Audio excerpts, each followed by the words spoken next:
Natural disasters, mass shootings, terrorist attacks, oil spills, pandemics.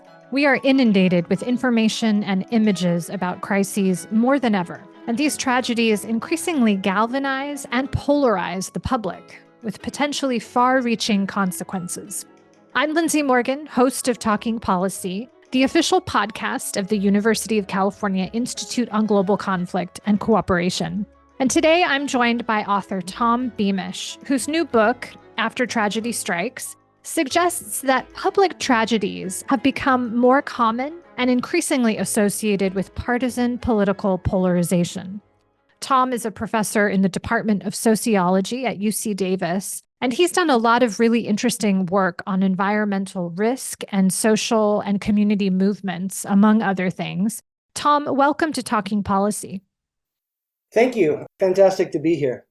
So your new book, After Tragedy Strikes, is a deep dive into what you call public tragedies. So these are instances of mass trauma that can result in widespread public reaction and even political engagement.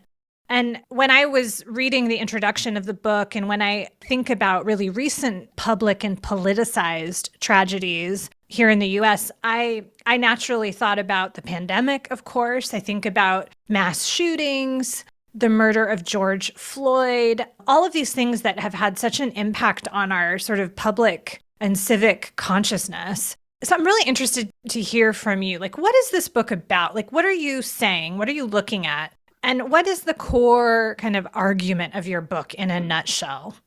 So when I say a public tragedy, which is at the core of what I was interested in, it's more complicated than being a mass trauma.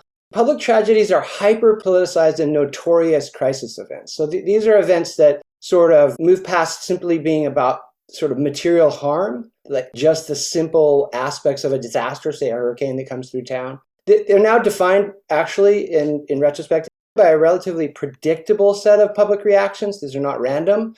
And these are typically things like accusation and harm, accusations of having been victimized, outrage, anger, outpourings of grief and sorrow, protest.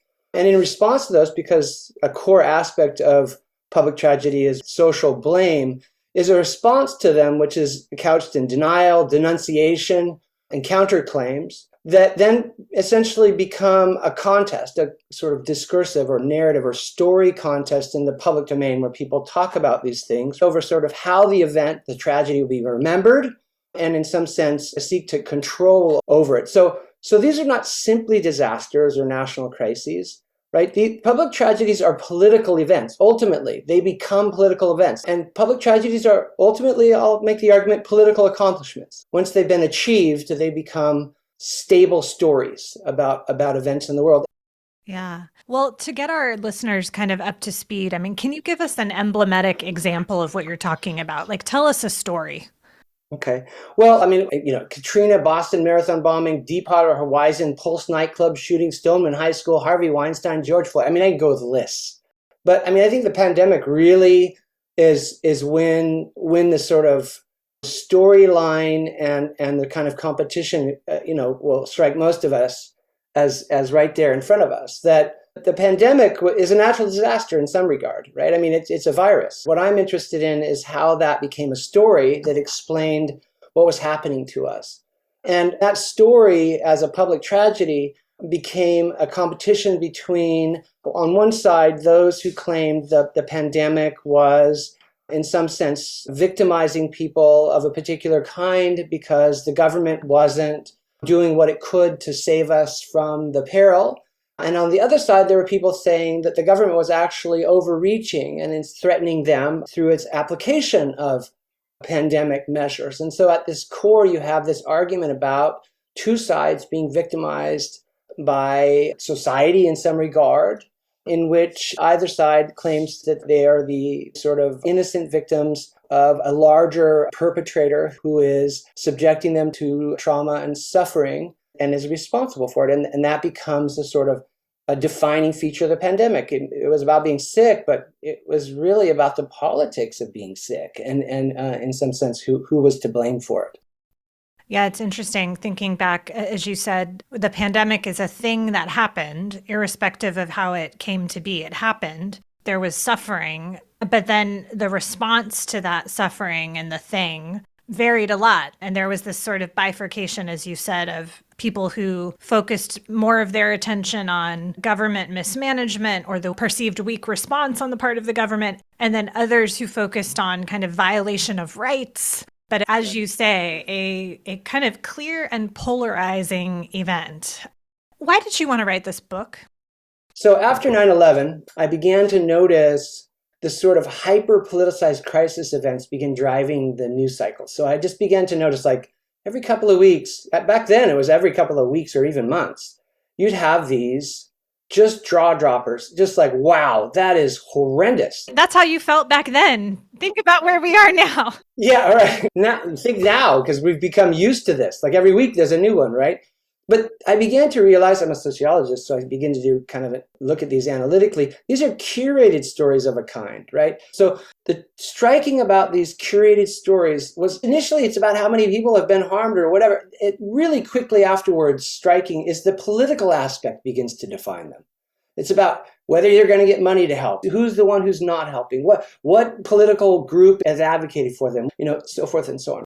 But I begin to realize they take a very specific shape. The way these events are curated online in news and so forth, in real life, they begin to take on a shape that really in the 20th century, they didn't very often. I mean, I'm not saying they're completely new or novel. I'm saying it's become an institution in our society when something tragic happens and it's framed in the way I'm talking about, which we'll get into in a minute, the trauma script. It's like an industry. And in fact, a colleague of mine, Joel Best, in 1997 called it the victims industry. And he wasn't being critical. He's just saying there's an enormous proportion in the late 20th century of academic, news, law, nonprofit, etc., that are committed to exposing wrongdoing of one kind or another, and that this has driven an entire industry focused on people and places that have, in some sense, suffered and exposing it. In my book, I actually compare Hurricane Harvey to Hurricane Maria. One of them is a public tragedy. The other one is a success. Harvey was, for all its destruction, second most expensive hurricane in U.S. history, was and is considered by FEMA, the Federal Emergency Management Administration, as a successful response to a hurricane. Hurricane Maria is a nightmare. It's a total flop. Thousands of people died, and so forth and so on. These are very similar instances. They both involved amazing amounts of harm, and yet they're considered completely differently as they're approached and understood. So I want to ask you, what here is actually new and what isn't? Of course, there have always been horrible things that happen. One of the things that comes out in your book is the role of technology in accelerating the speed and the scope of information about these events.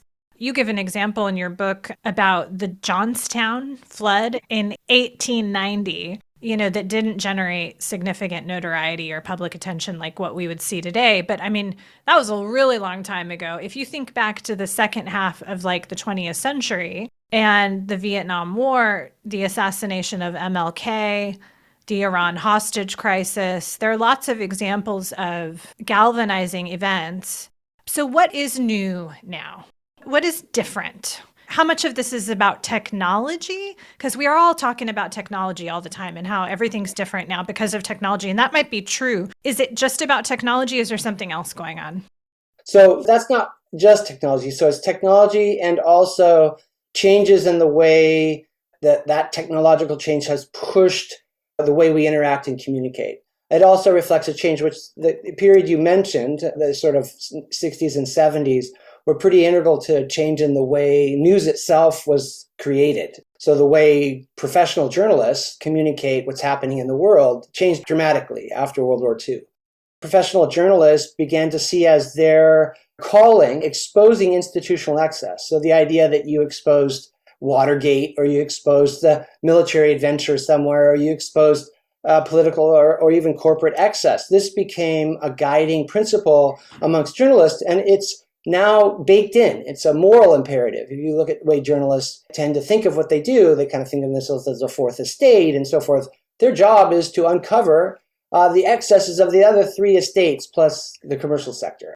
And then in 1990, actually, you have 24-hour cable television created by CNN, and you have the first coverage of a war, the first Iraq war, by CNN, which was 24/7. Now you're not just doing an hour or two in the evening, you're doing 24 hours of news, and you need something to keep people fixated and interested, because news is not news. News is entertainment at this point, if it ever wasn't. And one of the ways you make people stick is by outraging them. You make them feel fearful, vulnerable, angry. These are key emotions that keep people plugged in, okay? And finally, social media emerges around 2006, so 10 years after the cable news kind of just spirals up. And that just creates another venue where there needs to be content, where there needs to be comment, where there needs to be, fill. And what this all leads to, and this is the communication part, is a new communication ecology. And that communication ecology is a process by which information, news, and entertainment is dispersed. And it's a completely different animal than it was 20 years ago. Mm-hmm. Yeah, that's really interesting. I mean, there's always been news, but the degree to which it's in our face all the time and based on these algorithms that feed off of attention, which is generated through outrage, generated through extreme view. Yeah, I mean, it's really interesting and a little disturbing. You mentioned FEMA, which is the Federal Emergency Management Administration. So yeah, I want to ask you about how government at various levels are responding to this new environment where, I mean, on the one hand, I could imagine this environment where tragedies of any kind are given more exposure through media, that this could actually stimulate government to intervene where they actually need to intervene, and it could prompt something positive. Do you see examples of that in your research where that sort of spotlight has prompted the government to make changes that they needed to?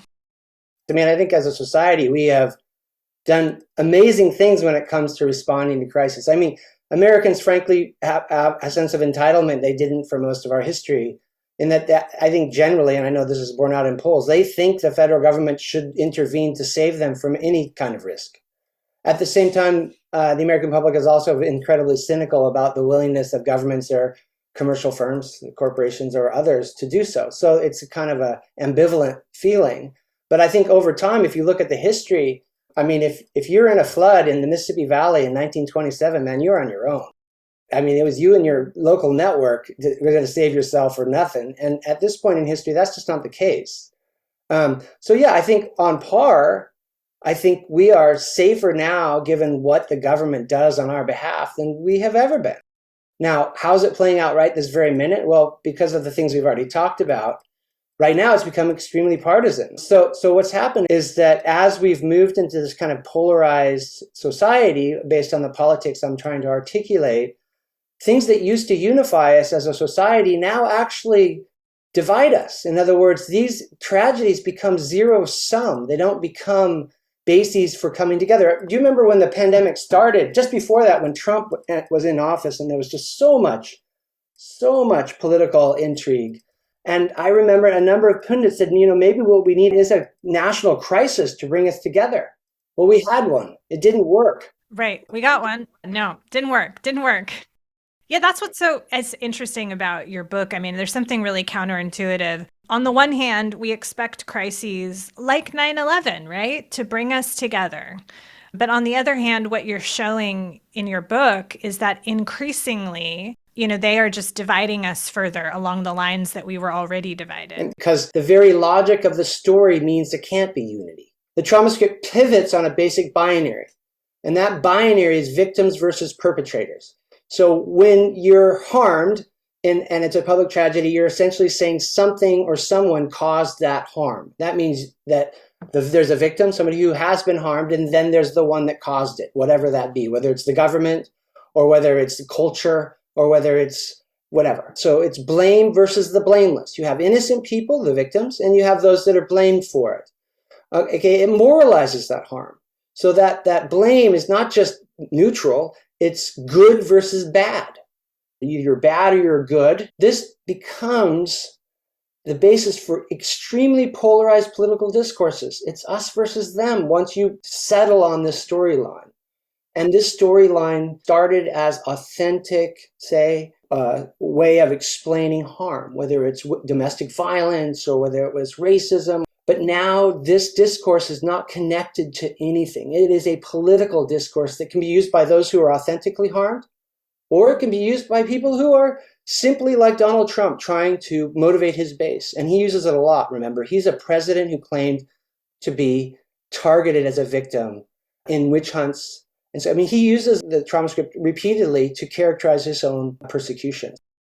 I guess, what you're saying about polarization feels so vital and so relevant to our experience right now. Like this kind of pulling apart of our society. We are all so aware of it right now. And I guess, the question is, we keep hearing about the acceleration in the US of polarization and the corrosive effects that this has on us. But I mean, why, what exactly is going on? Is it simply that the politic has become more polarized and extreme, and that's reflected in social media and 24-hour news cycles on the internet at the same time that we have a lot of anxiety in the US about all kinds of things, and these things are converging into this frenzy where everything that hits us, whether it's Israel, Gaza, Ukraine, the upcoming elections, winners and losers, the pandemic, another shooting.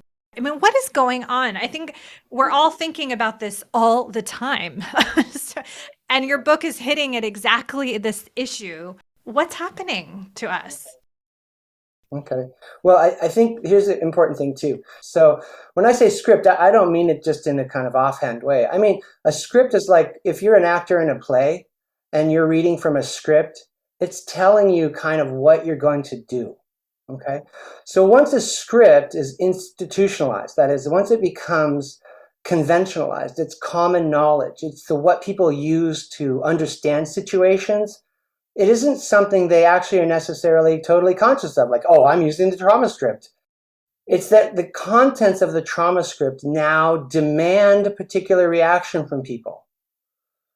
Okay, so when your side is, and a story about your side is framed, that is some tragic, horrific circumstance occurs, and it's framed according to a storyline that says people like you that you feel sympathy for and are interested in and believe in and are more community with have been subjected to this kind of harm, and that they're innocent in an out of control world, and they're being harmed by a perpetrator who's doing it on purpose.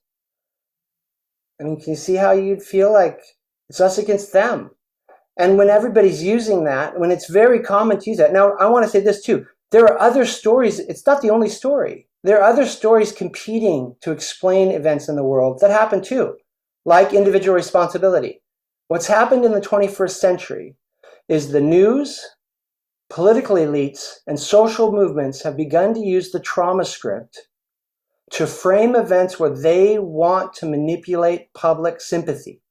They want their sympathy so their cause is attended to and supported. Okay, because social media and in the news, it's all motivated by sort of gaining acknowledgement, attention, and support. And the trauma script right now resonates with the American public. The structure of a feeling of our time is one in which vulnerability, precarity, a feeling that things are out of control, these are all across the political spectrum, right to left. This is the way people feel. The trauma script is a storyline that resonates with people who feel like the world is coming apart. I mean, I think what you're saying is what's bad here potentially is that people are being kind of manipulated, which is also kind of as old as time, I'm assuming, to a certain extent, and maybe much easier to do today given all the tools at leaders' disposal. But I guess it kind of feels like you're saying that publicity and politicization of these events, and there's so many different kinds, so there's a lot of nuance here, but that it's bad. But on the one hand, I mean, why wouldn't it be appropriate and helpful to publicize and politicize events like George Floyd is a great example of a horrible thing that has implications and causes that are system-wide. And so why not politicize it?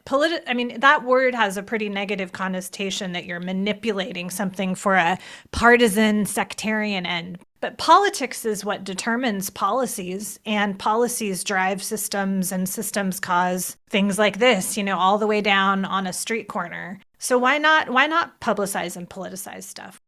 I don't think publicize and politicize is necessarily what's wrong. I think the problem is that the idea is that the trauma script, as I mentioned when I talk about this kind of perpetrator versus victim, doesn't let any room for negotiation. There's no place in there to actually deal with reality. I don't want to get into the details of George Floyd's case. That's not where I'm at. I'm not going to make that argument. I mean, that's not where I'm talking. I'm talking about where the discussion of George Floyd happens at the national political level when it comes into how politicians create policies and how money is spent and how campaigns are run and how the general public begins to understand issues like the policing, African Americans and their relationship to policing. Those are big issues that you can't bring that all the way down to George Floyd through the trauma script. The trauma script is about motivating an emotional response. That's not about a thoughtful policy or political response. The problem is if you don't know that you're using the trauma script, how could you ever begin to deal with that process after you've created that storyline? Again, you have perpetrators and victims. You have blame versus the innocent. You have good versus bad. Christian Luker did it with abortion politics. It's going to be the same thing for race relations. It's going to be the same thing for gender relations. You cannot mitigate those through binary us versus them. It's more complicated than that. You talk about the idea of victimhood. I think back to September 11th when Americans were thinking of themselves collectively as victims. And that almost uniformity of experience at the time is part of what helped pave the way for the war that would come, the invasion of Afghanistan and many, many years of war. Are you worried about this phenomenon putting us on a war footing today? And, it's interesting. I mean, yeah, we talk about China and stuff, and there's external threats, but a lot of the conversation is about what's happening here with us internally. I interviewed Barbara Welter about a year ago on her new book, How Civil Wars Start. Very provocative book about, could the U.S. be heading to civil war? But, insofar as this victimhood narrative at a collective scale can sort of beat the war drum, are you worried that we might be beating the war drum against each other? I'm not as concerned about that. I think the kind of analogy I'd use now is more like an engineering idea of a centrifugal versus centrifugal force. I think what this discourse has done is that we're spinning away from each other faster than we're spinning towards each other. In other words, to have a society, to have solidarity, as a sociologist, you have to share something, whether it's public school or whether it's ethics or whether it's a constitution. I mean, it has to be something that ties you together as a society or you're not a society. And I think if anything taught us in the 20th century, markets are not that. Markets are not the glue that binds us. They're self-interested as constructed by economists. They make us compete and so forth. And that we need other things to keep us whole, to be as a people. And I think what's happened in the 21st century is we've opened and we've valorized this idea of victimhood.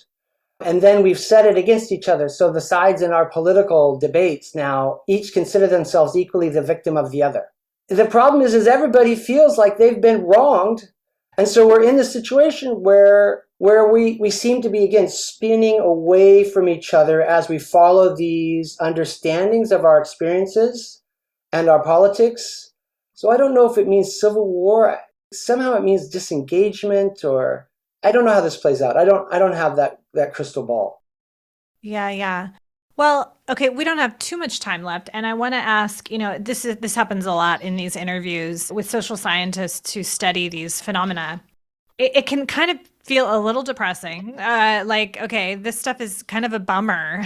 But I'm curious, as someone who has looked very deeply over many, many years at this sort of nexus of issues, are there stories? Is there an example that you can share that where it's not all doom and gloom, where, tragedies can inspire reactions that actually do work towards the interests of cooperation, of peace, or of societal transformation that makes people better off.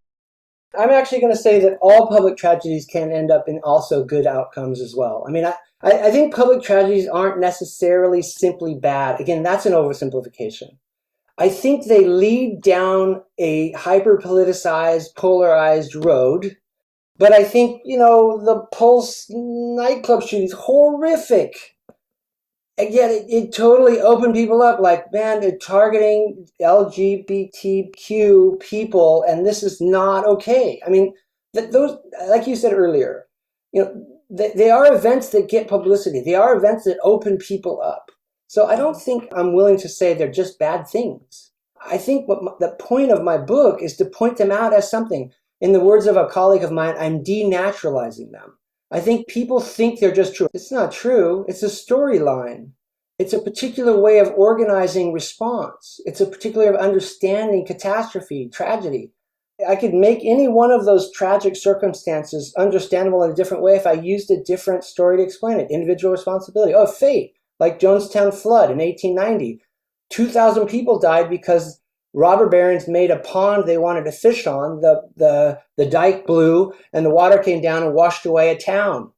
They understood that as divine providence. That means it was nobody's fault.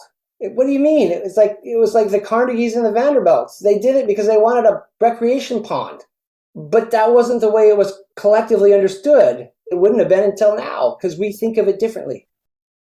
And this is actually some progress then. I mean, I think understanding that as fate is the wrong interpretation, frankly, and assigning some blame there would be appropriate. So this actually feels like a potentially positive evolution, at least in some respect. I want to ask you one more question before we have to go, and I just thought of it. Do you have data to show that when something happens, like a mass shooting, for example, do these events ever challenge people's preconceived ideas, or do they simply cause people generally to kind of retrench into their pre-existing ideas?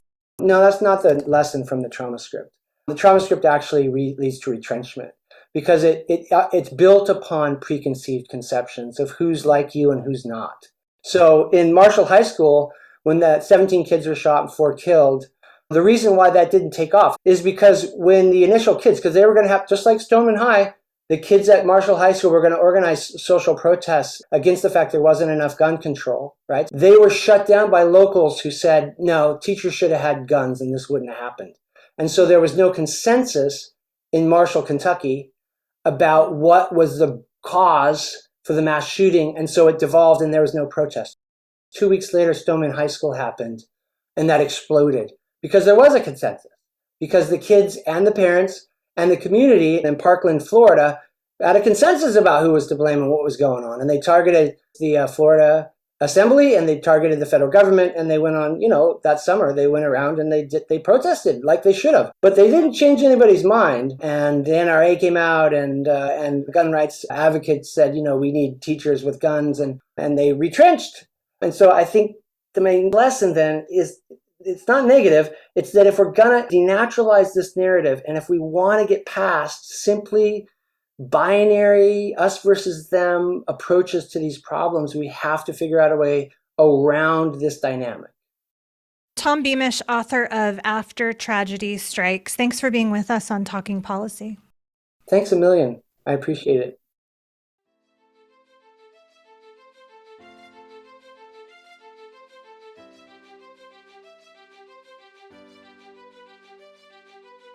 Thanks for listening to this episode of Talking Policy. Special thanks again to our guest, Tom Beamish. His new book, After Tragedy Strikes, is available April 9th from the University of California Press. Talking Policy is a production of the University of California Institute on Global Conflict and Cooperation.